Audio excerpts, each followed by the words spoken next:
Hey, what's up, guys? How you doing here? Casa de Kempo for Life with my boy Donnie Jeffco here from Southern American Kempo Karate Academy here in Lancashire, NoHo, California. The address, sir? 4723. 4723 Lancashire Boulevard. And we would love to have you guys come down anytime you're in town. It's a great area to come learn and share, and very enthusiastic individuals who are in this dojo. And like I said, just please come on over. There's just nothing but love and sharing that's going on here. So today we're going to go over a technique with my boy Donnie Jeffco called Desperate Falcons, and I wanted to take it a little bit upon where Master Hawkins had a great idea of how he showed the application on Facebook. So I wanted to continue with that and then give some other alternatives, because that's just the whole idea, right? We're giving each other alternatives as we're sharing the techniques and application exploring. Thank you, sir. So here it goes. So we know that in the technique they grab, so I love what he was sharing, that as the guy did that, you would grab, almost lock, and bring him against your body and lock him in, and then do kind of an Aikido lock to push him in. But when if he does that and he resists, then what I use is, I use that bottom hand to kind of smash that top hand. So in my defense becomes my offense with that step. Now the idea is when I pull, I am definitely pulling to my right hip. And if I can turn Donnie's, Mr. Jeffco here for a moment, since say Jeffco, when I'm pulling into my hip, it automatically brings in that opposing forces and that needling. Now, that's just one alternative again. He grabs. I'm gonna do exactly what Master Hawkins was showing, because it's a very good idea, especially if I get a lock. Let's say if it was an Aikido lock, I would do the Z lock, and I go right into something else.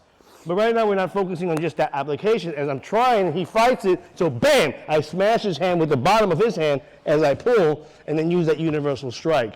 Now the next movement that we do is we do a cat, we back knuckle, we then do the hammer, and then we buckle and go through. But there's also a life that goes on to the technique, okay? It's not just, he just stays there like a dummy.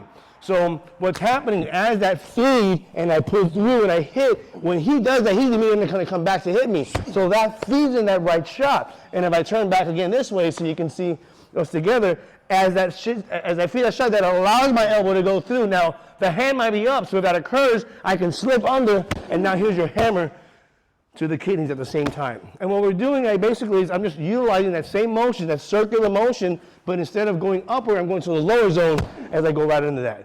Doesn't mean that I can't still do the back knuckle, check his arm, and pull it through. But if I'm hitting him, good chances that his hands are going to be up there.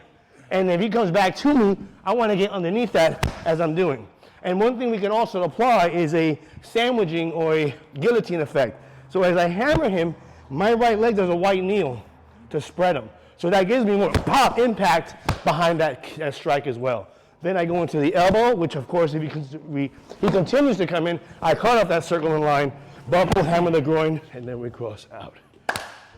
So one thing I wanted to share that I would say Mr. Jeffco, Sensei Jeffco was saying is about the idea behind the technique is that you're also creating resistance, so that way you can explore and understand the feeling of that resistance to make the technique work for you guys. So that's just one idea, again, for many of the techniques that we have, so you can explore adding that resistance to make it look a little bit more live for you guys. So with that in mind, here's Desperate Falcons with a little bit of a street medium speed twist. That's